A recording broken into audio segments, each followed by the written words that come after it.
اسلام صرف عبادت کا نام نہیں بلکہ ایک مکمل معاشرتی اور قانونی نظام ہے جس کا بنیادی مقصد انصاف قائم کرنا ہے۔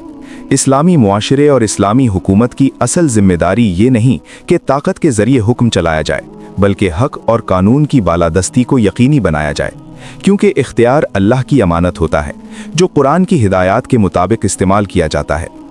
اسلام انسان کو صرف نماز اور روزہ نہیں سکھاتا بلکہ صبر، برداشت، اخلاق اور رواداری بھی سکھاتا ہے۔ اگر مسلمانوں کے درمیان اختلاف پیدا ہو جائے تو قرآن واضح حکم دیتا ہے کہ ان کے درمیان صلح کرائی جائے، اور اگر اس کے باوجود کوئی فریق زیادتی پر قائم رہے تو اس کے خلاف انصاف کے تقاضوں کے مطابق کارروائی کی جائے، یہاں تک کہ وہ اللہ کے حکم کی طرف واپس آ جائے۔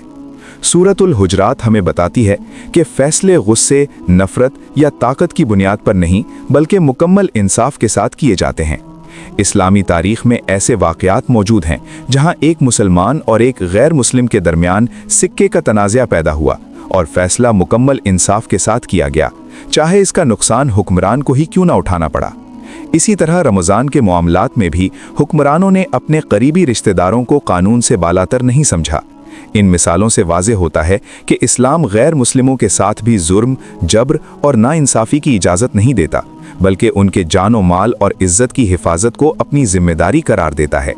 اسلام یہ نہیں کہتا کہ سب سے تعلقات ختم کر دیے جائیں، بلکہ یہ سکھاتا ہے کہ انصاف اور رواداری کے ساتھ تعلقات قائم رکھے جائیں، نہ زبردستی ہو، نہ ناانصافی ہو، اور نہ ہی طاقت کا غلط استعمال کیا جائے،